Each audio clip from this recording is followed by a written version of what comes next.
Welcome, welcome, beautiful souls. I'm very excited to be with you today for this special masterclass on psychedelics, prep, and the gray zone. How to ethically support clients in this shifting landscape without losing your soul or your license. If you don't know me, I'm DaeEss. I'm an integrative physician, trauma recovery therapist, and a psychedelic guide. I created the Cornerstone Process to support practitioners who want to serve ethically, powerfully, and deep integrity. And I'll be sharing a little bit more about the certification with that program and how it helps for prep and integration. And I also want to talk about, some of the questions that I hear every week from therapists and coaches, as you probably hear them yourselves. Like, I have a client who just did ayahuasca last weekend. Am I allowed to help them process it? Is that even legal? And, what happens if they have a breakdown? Is that going to be on me? And the most honest one is I hear people ask, am I going to get in trouble if I'm trying to help someone? So I thought it would be helpful for me to give you a little bit of the lay of the land in terms of this gray zone. Let's start with the obvious. The psychedelic space is evolving faster than all of the regulations around it. Clinics are popping up, retreats are selling out, but most professionals are really left wondering what is allowed, what's not, and where do we draw that line? And so here's where we're going to get into some clarity. I want you to take a breath here because the gray zone is actually not as terrifying as it sounds when you know the edges. So here's what you can do in most jurisdictions, especially if you're a licensed mental health provider, a coach, or a facilitator working within ethical best practices. You can talk about clients' psychedelic experiences. Whether they're planning to journey or they've already journeyed, discussion alone is not illegal. You can support clients with preparation and integration. That means helping them clarify intentions before a session or a journey and helping them process and apply insights afterward. You can provide harm reduction education. That includes giving accurate information about set and setting, contraindications, aftercare, grounding practices. All of that you can do. So what can't you do? You cannot administer or directly provide illegal substances unless you're specifically licensed and operating within a legal state-sanctioned program. So if we're talking about psychedelics that most people are excited about, with MDMA potentially getting FDA approved in the United States, or psilocybin, right now this means that places like Oregon and Colorado, where regulated psilocybin services are rolling out, like for example, in Oregon, you can become a certified psilocybin facilitator and work within licensed service centers. Colorado is another developing infrastructure under their Natural Medicine Health Act. So unless you've gone through those specific channels and have a shiny badge from the state saying go for it, your role is support, not supply. And you should never be seen as promoting or encouraging illegal use. That's the line. But here's the thing. What most people don't recognize is that if your client is receiving ketamine, and I'm again talking mainly about the United States, ketamine isn't used much over here in Europe, with the exception of Portugal and some in the United Kingdom. If your client is receiving ketamine, whether that's at a clinic or through a lozenge protocol at home, integration is not a luxury. It is absolutely essential. And why? Because ketamine can actually stir up unresolved trauma. So people can be completely activated or they could be numbed out in grief. Ketamine also opens altered states that need real containment and context. So I don't want you to think of prep and integration as a bonus. It really is your ethical duty to hold space for what unfolds after the medicine has done its work. And legally, that is absolutely within your scope when this is done with clarity and care. So, why is this so important right now? Well, let's be real. People are tripping a lot. They're doing ketamine infusions at clinics with minimal psychological support in most cases. They're microdosing at home with little to no education. They're flying to South America, Portugal, Jamaica, and other places to sit with ayahuasca, psilocybin, even MDMA, and then they're coming back to you. They're showing up in your sessions, cracked open, confused, maybe euphoric or destabilized, and then you're left asking, like, what do I do with this? And here's the issue. There simply aren't enough trained facilitators to keep up with this wave of awakening. There simply are not enough. And most of the facilitators who are stepping in, they're not trained in trauma-informed care, crisis de-escalation, differentiating between psychosis and spiritual emergence or spiritual emergency. And they're not fully informed with integration frameworks that actually work long term. So what happens? The client is misunderstood. The client might even be dismissed. We've certainly seen that. Or they get misdiagnosed or re-traumatized. And that's not okay. That's why your role in this space is so important. If people trust you, if they're coming to you and opening up, and if you want to support them, then you need to have the right tools. And that's why I created the certification that I'm going to be sharing with you in a little bit. And that's why this work matters so much right now. So I want to help you get prepared. But if we talk about you for a second, because even though you might feel the call to this work, you might also be carrying a very real, very valid set of beliefs or feelings of your own. Like you might feel unqualified, like maybe you're out of your depth when a client drops the phrase, during my ayahuasca journey. Or you may feel scared of saying the wrong thing, not just because of ethics, but because these experiences are sacred. They're also volatile and unpredictable.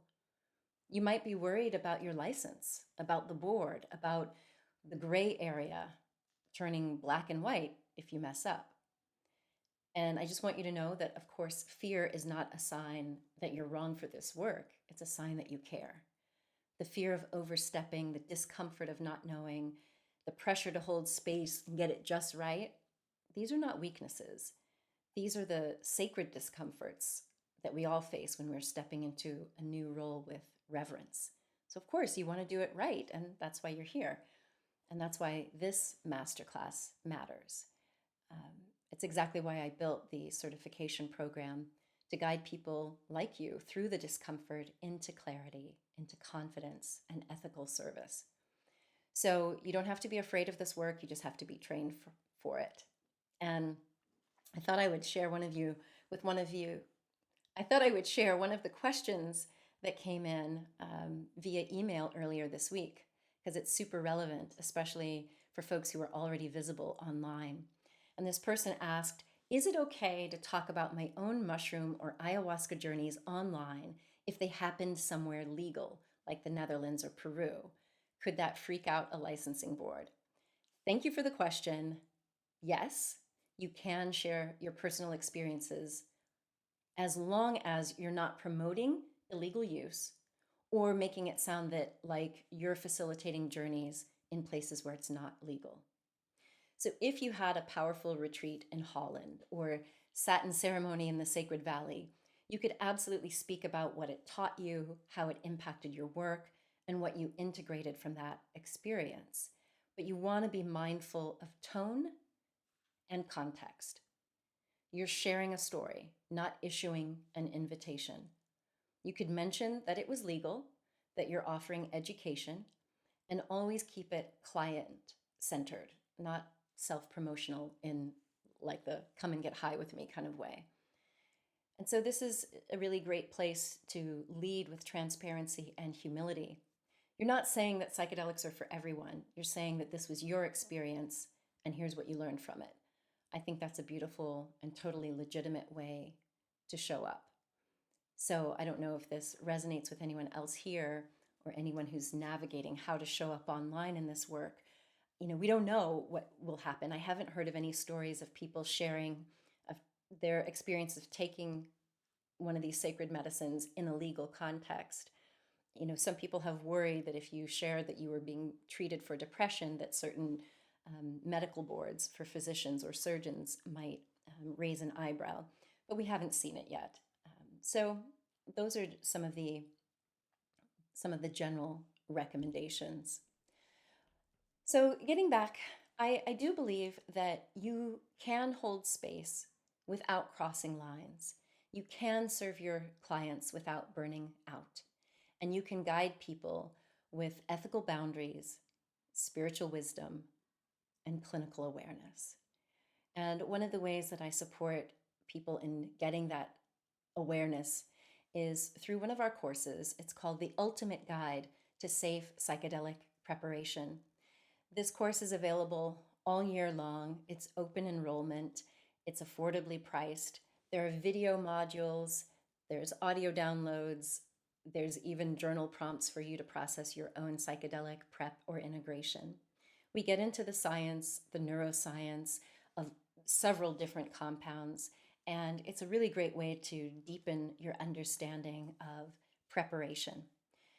This is also the prerequisite course for any of my graduate level training that you might want to do with me, whether that's apprenticeship or certification. So you can check out The Ultimate Guide to Safe Psychedelic Preparation on my website, onedrea.com. And you'll see that we also meet once a month for either guest lectures or community calls. That's part of that course. It's part of a private Zoom community where you get more education and more questions answered. And I also want to introduce you to the Cornerstone Process. And this, for me, is what makes this work really stick. I created the Cornerstone Process after 20 years of guiding people through trauma, recovery, spiritual awakening, and identity reinvention. And that's both with and without psychedelics. So this isn't just another prep and integrate checklist. It's a 5-step biopsychosocial spiritual framework, and it transforms fragmentation into sovereignty and trauma into post-traumatic growth. It's not about managing symptoms. It's about reclaiming agency, purpose, and the authentic self. This is the method that I wish existed when I started my healing journey. And so what makes this different? Well, most models out there treat healing like a linear fix-it job, like a trauma gets processed or a symptom gets treated, and then you're pushed back into normal life. And that's not enough. I've had 25 years as a physician to show me that that's not enough. And the Cornerstone Process is really different because it centers spiritual emergence and identity reintegration. It gives equal weight to the body, the brain, the beliefs, and the soul. It's truly holistic. And it's designed to support post-traumatic growth, not just post-trip stabilization. And it really is this bridge between clinical structures, therapeutic structures, and soul retrieval. So here's the foundation of the Cornerstone Process. We are based in science and research, including work from Gestalt therapy and internal family systems.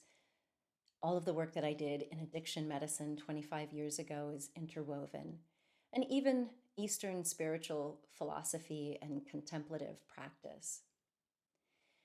So when you're learning about the Cornerstone Process, woven into it are aspects from cognitive therapy, mindfulness and meditation, as well as narrative therapy, which you'll hear us all talking about again and again. It's about changing that narrative and moving forward in life, moving from victim to hero.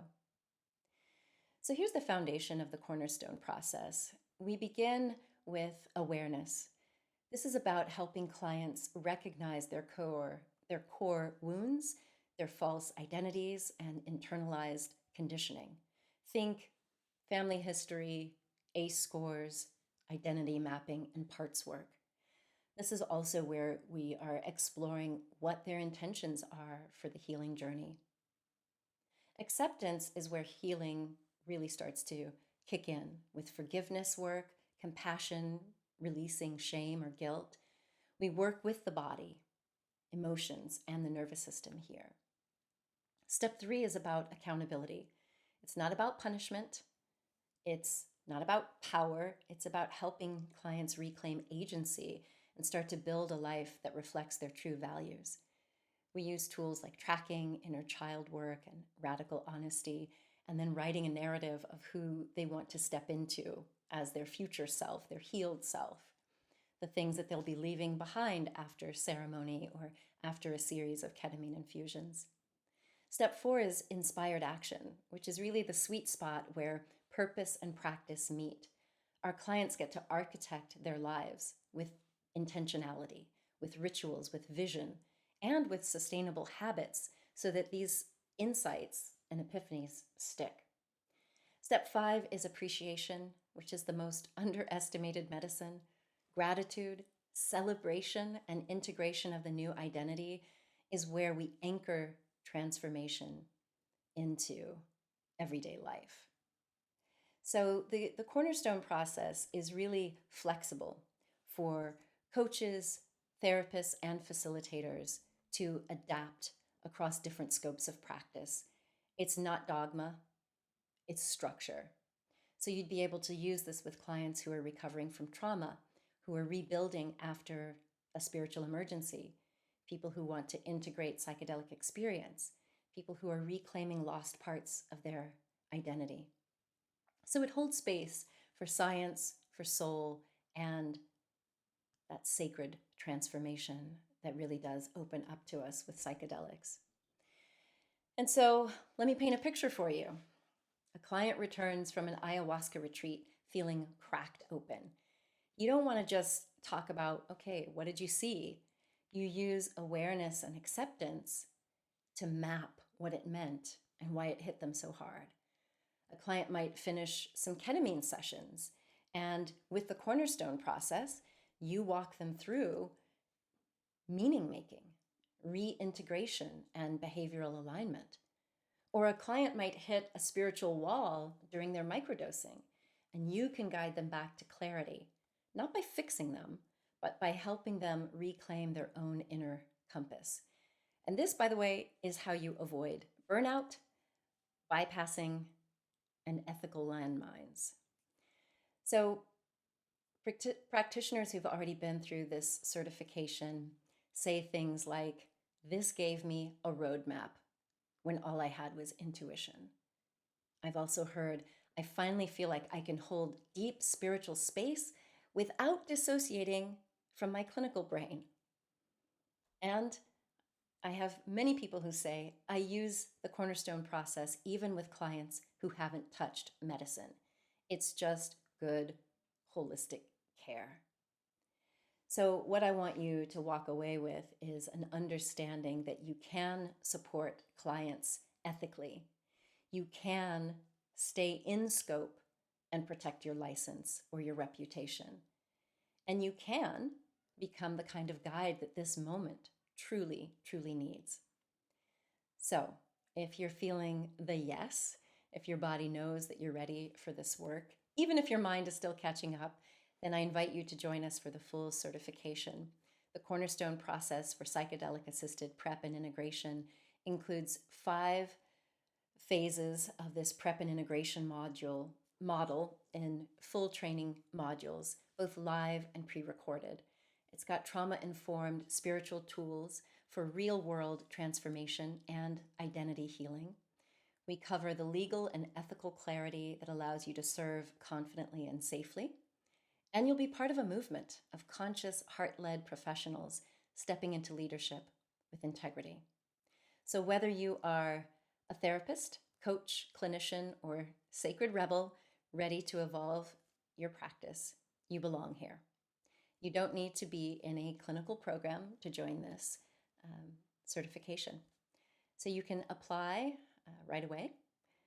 You can check that out on my website. I'll also be providing a link with this replay.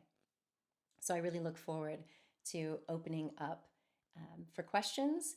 And for those of you who think you want to go beyond prep and integration, I will just remind you of the Alchemy of the Soul Psychedelic Facilitation Apprenticeship.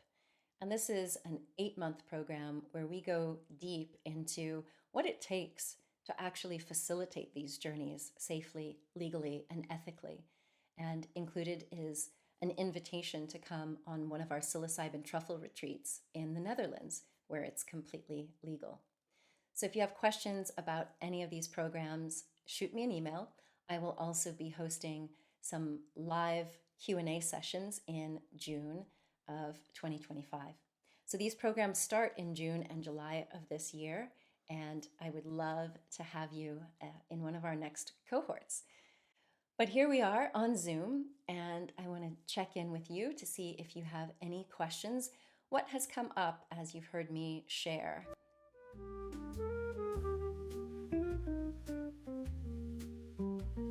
I mean, we're facing the same thing here in France, the same that you're experiencing in South Africa. So here in France, all of the psychedelics are illegal, and they're still classified as not having any medical use. And yet people are going on journeys. People are facilitating these journeys. And then they're going to therapists to get support, or social workers or coaches.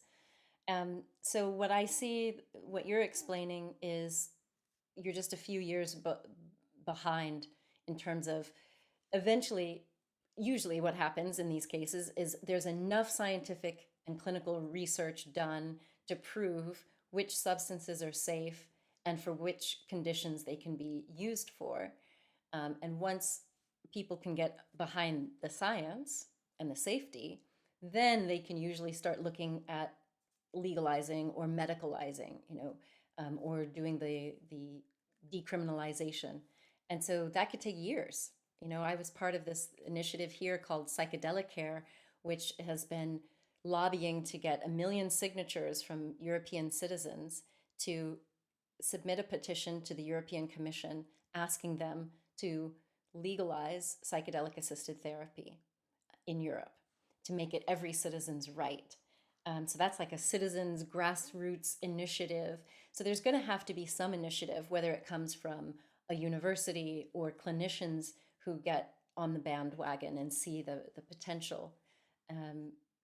So you're just going to have to wait, unfortunately, and then do what you're doing, and that is to share the resources that are available online for free, like our Sacred Psychedelic Saturday or Real Self-Love. And when you do hear about people who are psychedelic informed that are safe spaces, then share those with those people who are reaching out to you. I think the most frustrating thing is, like you say, people are now able to find places to trip in or journey in South Africa, and most of the ayahuasqueros or the medicine men and women aren't providing a comprehensive container, and that's where people can really get lost. And so I would advocate for maybe telling whoever is organizing the retreats, tell them to organize on their own some sort of a follow-up. Even if the shaman or the medicine man or woman is going to go away somewhere, that whoever's hosting and facilitating, like getting people together, organizing the space, can make it their contribution to make sure that you have a way to check in with people for at least several weeks after. Because that's the greatest time for people to share, for them to remember things, for them to get normalized, the sense that they're not weirdos. And then, of course, to be witnessed, such that if someone is, trickling over towards psychosis or really having a downward spiral, then you might be able to support them to getting the care that they need. And then, since you mentioned it, Kaya, a lot of healthcare practitioners, you can just share with them resources, things that they can look at. The heart Heart and Mind Institute is republishing a mega summit, the Expanded States of Consciousness Mega Summit, which, as you know, is free to watch the videos. I would share that with the healthcare providers that that might have a little bit of an opening, because just hearing more practitioners and researchers talking about it, and then clients or people sharing their experiences, that's going to help to normalize, demystify, and so on. The last thing I'll say about your particular case, which is also true for us in France and almost anywhere where it's not yet legal, is there is a risk of offering support for people. And so I invite you to look at like the laws. So if you were talking to a social worker or a mental health practitioner or a doctor or a therapist, usually their licensing board will tell what they're allowed to talk about. And since in South Africa it's considered an addictive substance, there are rules about what clinicians can talk about in terms of addiction. And it's called harm reduction. So those things, even in the United States, for example, those things can even be covered by medical insurance. If someone is truly getting a session that's termed harm reduction, those things are covered. So it wouldn't be taboo, just like if you were talking to someone who had a cocaine addiction, that healthcare provider would want to be as present and forthright as possible to support that person. So you might invite people to look at it from that lens as well.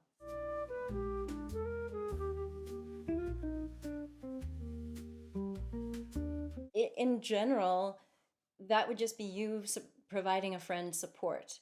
In general, you wouldn't want to try to charge money for that, although there could certainly be an exchange if this person wants to honor your time. But I would be wary of putting like that on a website saying, hey, I can be your trip sitter if you procure your own stuff, because that implies an encouragement of procuring an illegal substance, if that's truly illegal in your region.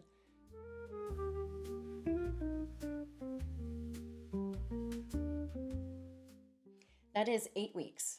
We start in July, and just like with the Alchemy of the Soul, we meet twice a month for the cohort calls, where it's live training, and then you meet in a small group pod twice a month for role playing and exchange and support. And there's an exam at the end to give the official certification, which then allows you to use the worksheets, the practices from the Cornerstone in your clinical work, which works really well with people who are doing ketamine, as you brought up, Brittany. Many of my colleagues who also did the IPI training and others have found that having the Cornerstone process just gives them a very structured list of things to do that helps people, because as you know, going off to a ketamine infusion can be helpful. I mean, the molecule itself does have antidepressant effects. It is going to help, but it's the making sense of and regrounding and integrating that's so crucial. And so people have found that the Cornerstone process just gives them this breadth and depth of choice, but then they can create this structured, holistic plan that helps people make sense of it. You're absolutely right. The community aspect is huge, and part of it is just because we're often wounded in relationship, and so it's beautiful to heal in relationship and heal in community. But I often tell people who come for like VIP, they want to just do their journey by themselves. I'm like, yes, and a group journey and group integration helps, because just like what you said, Brittany, sometimes someone says something, and even if it wasn't your experience, it can trigger a knowing, because we're all walking this same soul journey. We've all been wounded. We've all got our stuff. And people provide these mirrors, and being in that safe group container, that sense of community, often helps other people to open up about what they're experiencing. And it's like you witness healing, and then it shows you what other healing is possible for you. So I'm glad that you're bringing this up, because it's not just about the molecule. It's not just about talking. Community and group work is so healing. So when we work through these things, I encourage people to either volunteer, or even if they have a community, to set up their own integration circles, just like what I was describing for Kaya in South Africa, because as long as it's just considered harm reduction and sharing, you're not promoting anything. If you have the time and the bandwidth for it, offering that for free in the beginning or donation based can be a really beautiful way to support people. In these training models, most people think of group and community as just a way to make it cheaper. Like, okay, if we get everyone in one place, then we can charge less money and that makes it more accessible. And that is true. But it's what we're talking about is this extra element of healing and community. And also for practitioners to feel like we're not alone. Like we can also bounce ideas off of the group to say, this is something that came up in an integration session. How are you, other folks, working with it or dealing with it? If you have questions about any of the training opportunities or want to get clarity on prep, integration, the gray zone, and beyond, then you can send me an email at daeess@onedrea.com. And of course, stay tuned for our next live masterclass, where we will be talking about beyond the bad trip, how to turn those challenging experiences into lasting transformation. So good stuff ahead, as well as some more live info sessions. So once you've perused the website and watched these replays, you can come back in June to one of our info sessions to ask me more questions. And hopefully I will see you in one of these cohorts. And if you have friends that are interested, please share this with them. We are going to be offering these trainings in 2026 in French. And Jess will be helping me, and one of our apprentices in one of the current cohorts, Neil, will probably be helping as well. So I'm very excited because there are a lot of French-speaking folks who are ready to support people who are easily traveling, like to the Netherlands, for example. As I said, there is a serious shortage, even in North America, in the United States. Like there's a shortage of people who are trained and competent in providing prep and integration. So if someone were building a practice, if they wanted, even if they are considered a coach and not a facilitator, there's serious need when you look at the number of infusion clinics that have opened in America, where they're just doing medical screening, giving people ketamine, checking their vitals, and then sending them home. There's no psychological exploration of the prep and integration process. And there simply aren't enough facilitators to meet the demand.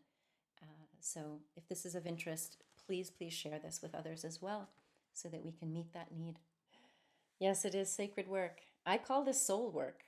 I tell folks that at the beginning of our training, that you're not just a trip sitter if you come through this program, or you're not just a therapist. You're doing soul work. You're being this midwife for a soul's emergence or the re-ensoulment that we might experience after burnout or breakdown or identity crisis.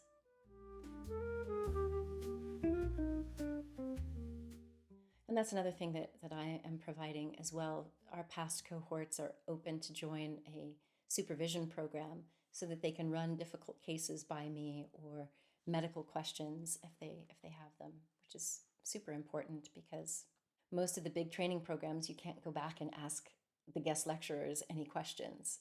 They're helpful in providing that base, but that ongoing mentorship is also lacking. And so that's what I'm doing to fill the gap. Well, I do hope that you'll join us on Sacred Psychedelic Saturday. It happens on Zoom. It's free to sign up. You can come and be anonymous and just listen, or if you have had a journey or you're preparing for a journey, no matter the substance, you can share with us in community. It's a great place to just stay tuned into the medicine, because sometimes you go on a journey and then you go back to your regular life and you can tell your friends or family what you've been through, but after a while, they're kind of like sick of hearing it. Whereas in our community, we're never sick of it. It's like, you can tell us the same story several times. It doesn't bother us at all, because sometimes you're telling it and you'll have a new insight or see it from a new perspective. So having a safe community that gets it, like we get it, can be really, really helpful. So I welcome you to join us in Sacred Psychedelic Saturday. You'll also find that on my website. And again, it's totally free to join. So that's part of my service for harm reduction and community integration for both practitioners and journeyers alike. It feels like a sacred duty because it is certainly we're doing this for our own individual healing, but like you, I agree that we've got to be a part of the shift in consciousness, the raising of consciousness on the planet for our species, for all species, quite honestly. And it is dicey to be open, but I know you know this story. But during the course of the last few years, I've lost two very dear friends to suicide.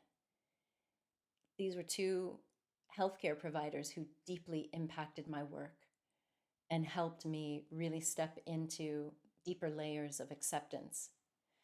And so one of them who transitioned 2018,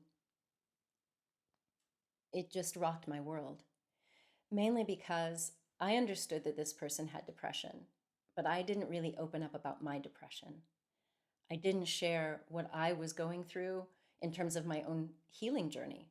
And I'm not saying that everyone needs to do this. I don't blame myself, but I do recognize that maybe if I had shared, not online, but at least with him, maybe he would have felt more safe.